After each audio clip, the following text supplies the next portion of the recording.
नमस्कार बच्चों, आज हम शुरू करेंगे चैप्टर फर्स्ट का अगला टॉपिक द्रव्य की अवस्थाएं, स्टेट्स ऑफ मैटर। द्रव्य की अवस्थाएं। बच्चों, जैसा कि हमने पिछली क्लास में चर्चा की थी कि हम जब अपने आसपास के वातावरण को देखते हैं तो हम पाते हैं कि लगभग 3 प्रकार की अवस्थाएं जो हम अपने आसपास देख सकते हैं वो द्रव्य की पाई जाती हैं, जिनमें से आप ठोस अवस्था, द्रव अवस्था और गैस अवस्था से भली भांति परिचित हैं। बच्चों, यहाँ हम द्रव्य की जो अवस्थाएं पढ़ने वाले हैं वो हम पढ़ेंगे ठोस, द्रव, गैस, प्लाज्मा और BEC। इनके बारे में हम विस्तार से चर्चा करने से पहले ये देखते हैं कि द्रव्य की अवस्थाएं क्या होती हैं। तो कोई भी द्रव्य अर्थात पदार्थ प्रकृति में जिस अवस्था में पाया जाता है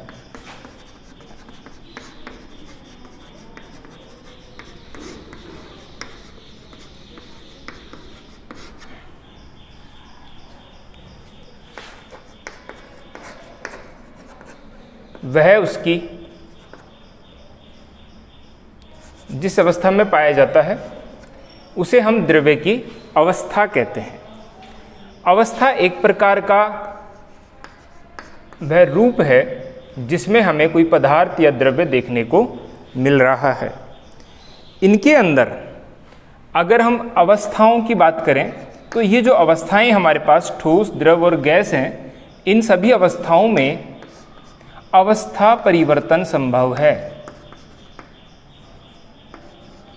अवस्था परिवर्तन संभव है अर्थात हम ऐसे पदार्थ जो ठोस रूप में पाए जा रहे हैं उनको द्रव रूप में परिवर्तित कर सकते हैं, और कुछ पदार्थ हमारे पास ऐसे होते हैं जिनको हम द्रव से गैस में भी परिवर्तित कर सकते हैं, और ठीक इसके विपरीत हम गैस से पुनः द्रव बना सकते हैं और द्रव से ठोस भी हम बना सकते हैं।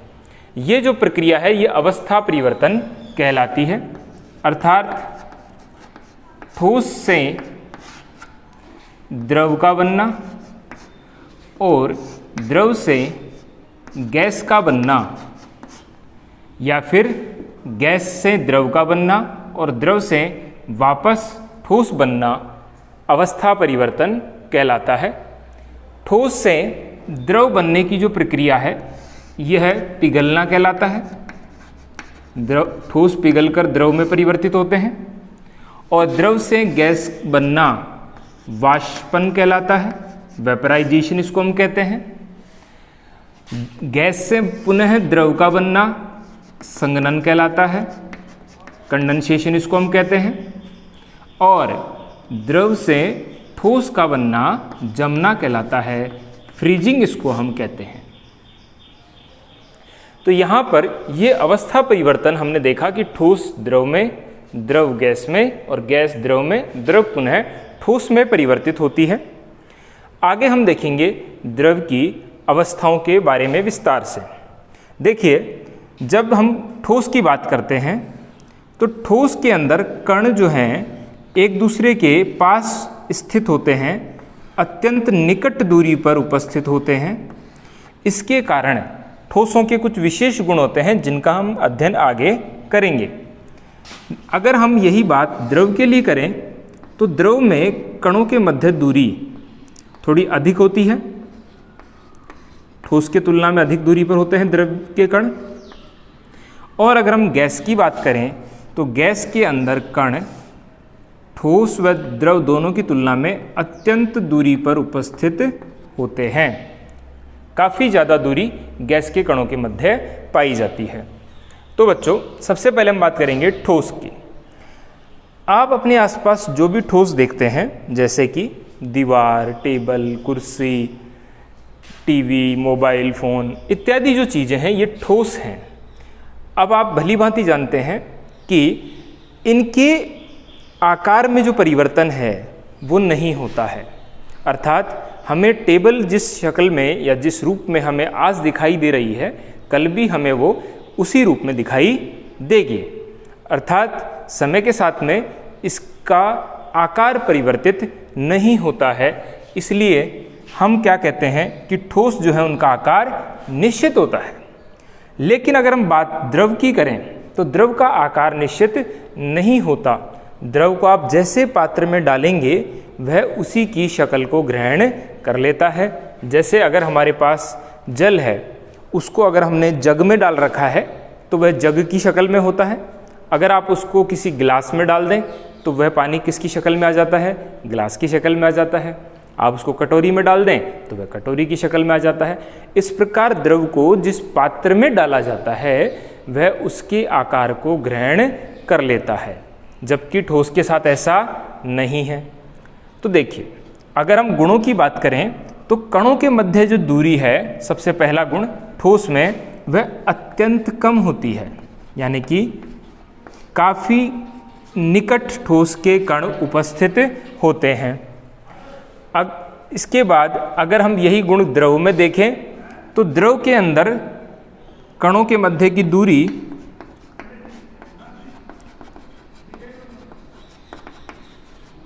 ठोस से अधिक होती है, ठोस से अधिक, यानी कि ठोस से ज़्यादा दूरी पर उपस्थित होते हैं किसके कण? द्रव के कण। अगला जो गुण हम देखेंगे वह है आकार। ठोस जो है उसका आकार कैसा होता है बच्चों? निश्चित, यानी कि समय के साथ आकार परिवर्तित नहीं होता। जबकि द्रव में हमने क्या देखा? द्रव में जैसे पात्र में हम द्रव को डालेंगे वह उसके आकार को ग्रहण कर लेगा। अर्थात द्रव का आकार कैसा होता है? अनिश्चित, इनडिफाइनाइट शेप इसका होता है, अनिश्चित आकार होता है। अगर हम बात करें आयतन की तो बच्चों आयतन क्या है हमें पहले ये समझना आवश्यक है। आयतन होता है ब्रह्मांड के अंदर किसी भी वस्तु के द्वारा घेरा गया स्थान। जैसे ये पूरा ब्रह्मांड जो है उसमें विभिन्न प्रकार के तारे, विभिन्न प्रकार के ग्रह, जैसे कि पृथ्वी एक ग्रह है, मंगल ग्रह है, शुक्र ग्रह है, बृहस्पति एक ग्रह है। इसी प्रकार जो उपग्रह हैं, चंद्रमा जैसे कि, तो इन सब ने ब्रह्मांड का कोई ना कोई स्थान घेर रखा है। ठीक इसी प्रकार अगर हमारे पास कोई वस्तु है तो ये अगर वस्तु उपस्थित है तो ये ब्रह्मांड में कोई ना कोई स्थान अवश्य घेरेगी। तो वस्तु के द्वारा ब्रह्मांड में घेरा गया स्थान ही क्या कहलाता है? उसका आयतन कहलाता है। जब हम बात करते हैं किसकी? ठोस की, तो जो ठोस है उनका आयतन निश्चित होता है, डिफाइनाइट होता है। अर्थात ठोस का आयतन को हम परिवर्तित नहीं कर सकते। क्यों? क्योंकि ठोस के अंदर क्या होता है कि कण पहले से ही इतनी निकट दूरी पर उपस्थित होते हैं कि अब इनको आप और निकट लाकर इनके आयतन में कमी नहीं कर सकते हैं। जबकि द्रव के अंदर क्या होता है? द्रव का भी जो है आयतन निश्चित होता है। ऐसा इसलिए है कि द्रव के अंदर भी अगर आप एक पात्र में आपके पास द्रव है और मान लीजिए कि उसका आयतन 1 लीटर है, जैसे मान लीजिए कि आपके पास एक बोतल के अंदर पानी है, जैसे हम मिनरल वाटर की बोतल खरीदते हैं तो उसके अंदर अगर 1 लीटर पानी है, अगर उस पानी को हम किसी जग में खाली कर दें तो आप अच्छे से जानते हैं कि उसका आयतन 1 लीटर से ना तो कम होगा ना ही ज़्यादा होगा। अर्थात द्रव का भी आयतन कैसा होता है? निश्चित होता है, डिफाइनाइट होता है। आगे हम चर्चा करेंगे गैस के बारे में। गैस के जब चर्चा करते हैं तो जो पहला गुण है कणों के मध्य दूरी, तो वह क्या होती है? गैस के कणों के मध्य बहुत ज़्यादा होती है। तो कणों के मध्य दूरी कैसी होती है इसके यहाँ? गैस में बहुत ज़्यादा, इतनी ज़्यादा कि इन गैस के कणों में आपस में कोई आकर्षण बल कार्य नहीं करता है। अर्थात इनमें आपस में कोई बल नहीं लगता है, ये एक दूसरे से स्वतंत्र होते हैं और मुक्त रूप से ये गति कर सकते हैं। दूसरा गुण हम बात करेंगे आकार। गैस का कोई आकार नहीं होता, द्रव के समान ही इसको जिस पात्र में डाला जाता है गैस भी उसी पात्र का आकार ग्रहण कर लेती है। अर्थात हम कहेंगे कि गैस का आयतन भी कैसा होता है, अनिश्चित होता है। अगला जो गुण की बात हम करेंगे वह है आयतन। ठोस और द्रव में हमने देखा कि आयतन कैसे होते हैं, निश्चित, जबकि गैस का आयतन कैसा होता है, अनिश्चित। इसके बारे में हम थोड़ी चर्चा करते हैं कि ऐसा क्यों होता है। देखिए बच्चों, गैस जो होती है, जैसे मान लीजिए कि आपके पास ये एक गैस है, एक पात्र है, इसके अंदर एक गैस भरी हुई है। चूंकि गैस के कणों के मध्य स्थान बहुत ज़्यादा होता है, इसके ऊपर ये एक ढक्कन लगा हुआ है पात्र के ऊपर, जिसे खिसकाया जा सकता है, आसानी से ऊपर नीचे किया जा सकता है। रसायन विज्ञान की या विज्ञान की भाषा में ऐसे ढक्कन को जो कि बिना लीक हुए ऊपर नीचे खिसकाया जा सकता हो, उसे पिस्टन कहा जाता है। क्या कहा जाता है, पिस्टन कहा जाता है। बच्चों, जब हम इस पिस्टन को नीचे लाते हैं तो ये जो कण हैं ये पास पास आ जाते हैं और कम स्थान में, जैसे हम इसको यहाँ तक ले आए पिस्टन को, तो जो कण पहले इतने अधिक स्थान में उपस्थित थे वही कण अब इतने कम स्थान में उपस्थित हैं। अर्थात आयतन को हमने घटाया, कण पास पास आ गए। तो जो गैस है उनका आयतन कैसा होता है, अनिश्चित। इन पर आप बल लगा के इनके आयतन को कम कर सकते हैं, बल हटा दें तो आयतन वापस से अधिक हो जाएगा। इसका बहुत साधारण सा उदाहरण है हमारे घरों में काम आने वाला एलपीजी। एलपीजी का जो सिलेंडर है उसके अंदर बहुत सारी गैस को दाब लगाकर भर दिया जाता है, यानी कि वो बहुत कम आयतन में बहुत ज़्यादा आयतन वाली गैस को भर दिया जाता है। जैसे ही हम उस गैस को काम में ले लेते हैं तो उसके वाल्व के माध्यम से वो गैस वापस निकलती है। आपने देखा होगा कि जब उसके वाल्व को दबाया जाता है तो बहुत तेज़ी से गैस बाहर आती है। क्यों? क्योंकि उसको बहुत अधिक दाब पर उसके अंदर सिलेंडर के अंदर भरा गया था। तो गैस के आयतन को काफ़ी कम किया जा सकता है और काफ़ी ज़्यादा भी किया जा सकता है। आप ऐसा मान लीजिए कि आप जिस कमरे में बैठे हैं उसमें जितनी भी गैस है उस गैस को हम चाहें तो संपीड़ित करके दाब लगा के एक छोटी माचिस की डिब्बी जितनी जगह में भी भर सकते हैं। तो आप इससे अंदाज़ा लगा पाएंगे कि गैस के आयतन को हम कितना अधिक परिवर्तन कर सकते हैं। अर्थात गैस का आयतन कैसा होगा, अनिश्चित। बच्चों, अगले जो गुण है उसकी हम चर्चा करेंगे, वह है संपीड्यता। संपीड्यता यानी कि कंप्रेसिबिलिटी। किसी चीज़ को हम दाब के द्वारा उसके आयतन में कितनी कमी कर सकते हैं, ये जो गुण है वह कहलाता है संपीड्यता। तो संपीड्यता की जब हम बात करें तो सबसे पहले हम बात करेंगे ठोस की। बच्चों, आप यहाँ देख पा रहे हैं कि ठोस के कणों के मध्य कोई स्थान है क्या? नहीं है, क्योंकि ठोस के कण तो पहले से ही इतने अधिक पास में होते हैं या इतने अधिक निकट होते हैं कि उनको और अधिक पास लाना संभव नहीं होगा। अगर हम अब इस पे दाब लगाते भी हैं तो यहाँ पर कणों के पास आने की संभावना ना के बराबर है। अर्थात हम कहेंगे कि ठोसों को संपीड़ित नहीं किया जा सकता, ये असंपीड्य होते हैं। ठोस कैसे होते हैं? असंपीड्य।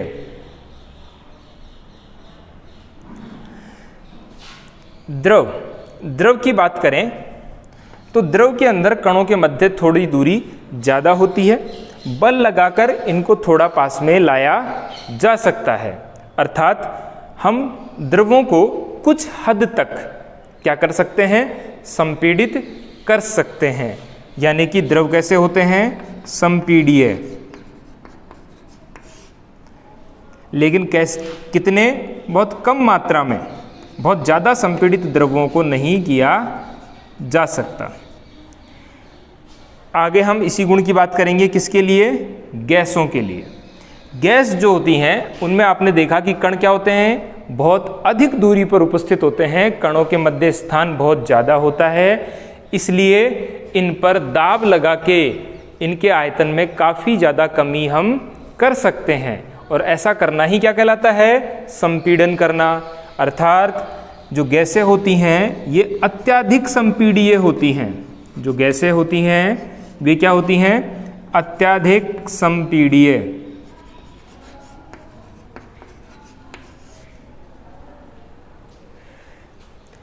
अगले गुण की हम बच्चों चर्चा करेंगे, वह है कणों की गति।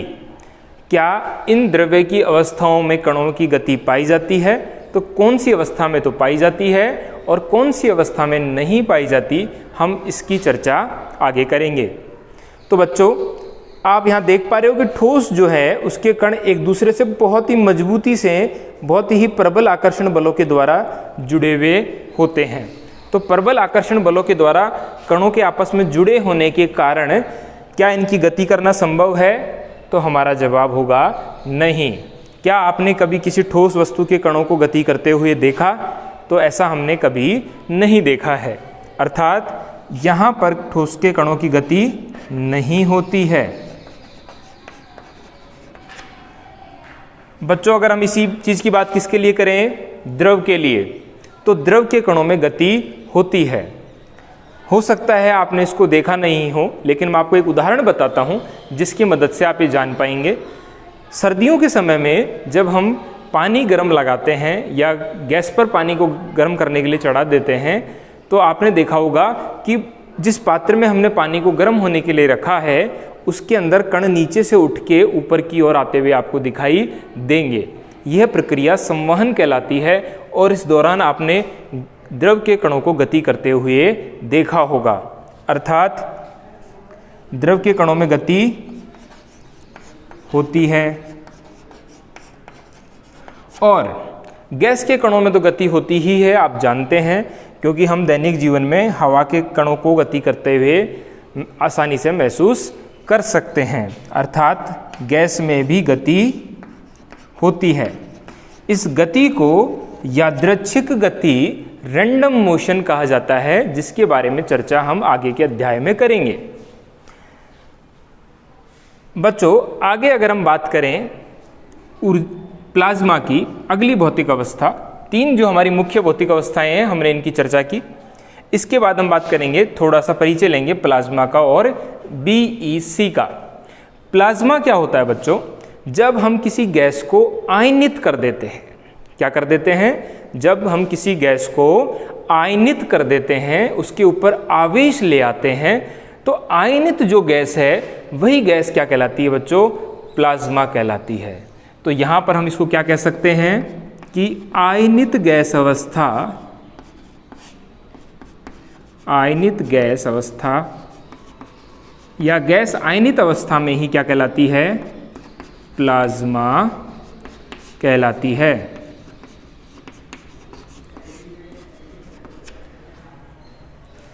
इसकी ऊर्जा गैस से अधिक होती है। ऊर्जा क्या होती है इसकी? गैस से भी ज़्यादा होती है, क्योंकि हमने गैस को क्या किया है? आयनित किया है। और गैस को आयनित करने के लिए हमें क्या करना पड़ता है? उसको ऊर्जा देनी पड़ती है, जिसके बारे में हम आगे विस्तार से आगे के अध्याय में पढ़ेंगे। अगली भौतिक अवस्था है बच्चों BEC। इसे बोस-आइंस्टीन संघनन भी कहा जाता है। बोस-आइंस्टीन संघनन। ये अवस्था बोस और आइंस्टीन, एक भारतीय वैज्ञानिक बोस हैं यहाँ पर और जर्मन के वैज्ञानिक आइंस्टीन हैं, इनके द्वारा मिलके इस अवस्था को बनाया गया। एक तरह से ये अवस्था ठोस अवस्था का ही एक रूप होती है। ठोस अवस्था के कण जो हैं वो अधिकतम निकट दूरी पर होते हैं, इनको इससे ज़्यादा निकट दूरी पर नहीं लाया जा सकता, आप ये जानते हैं। ठोस के कण अधिकतम निकट दूरी पर होते हैं, लेकिन बोस और आइंस्टीन ने मिलकर इनको और ज़्यादा पास लाकर स्थायी करने में सफलता प्राप्त की, यानी कि और अधिक पास लाके इनको स्थायी अवस्था में बदलने के अंदर इनको सफलता मिली। इस अवस्था को हम कहते हैं बोस-आइंस्टीन संघनन। बच्चों हम अंतिम बिंदु की चर्चा करेंगे, वह है ऊर्जा। तो ऊर्जा के हिसाब से कौन सी अवस्था की ऊर्जा ज़्यादा होती है और कौन सी ऊर्जा की अवस्था कम होती है, हम ये पता करेंगे। तो पहले आप यहाँ ध्यान दें, हमने क्या देखा कि जैसे ठोस है उसको हम किस में परिवर्तित कर सकते हैं, द्रव में। कैसे कर सकते हैं बच्चों, गर्म करके। आप अच्छे से परिचित हैं कि बर्फ़ को अगर हमें द्रव में पिघलाना हो, जल में पिघलाना हो, तो क्या करेंगे, हम उसको गर्म करेंगे। तो ठोस को ऊर्जा देने पर वह किस में परिवर्तित होता है, द्रव में। और ठीक इसी प्रकार अगर हम द्रव को गर्म करें या उसको ऊर्जा दें तो किस में परिवर्तित होगा, गैस में। अर्थात सबसे कम ऊर्जा किसकी हुई, ठोस की। क्यों, क्योंकि ठोस को ऊर्जा देने से ज़्यादा ऊर्जा वाली अवस्था द्रव बनती है और द्रव को ऊर्जा देने से उससे ज़्यादा ऊर्जा वाली अवस्था गैस बनती है। तो अगर हम ऊर्जा के क्रम की बात करें तो ठोस अवस्था की ऊर्जा सबसे कम होती है और द्रव अवस्था की ऊर्जा उससे अधिक होती है और गैस अवस्था की ऊर्जा उससे भी ज़्यादा होती है।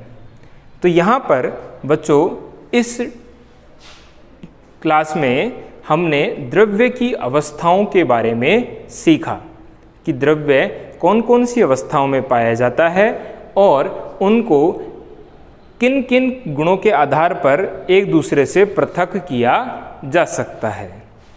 धन्यवाद।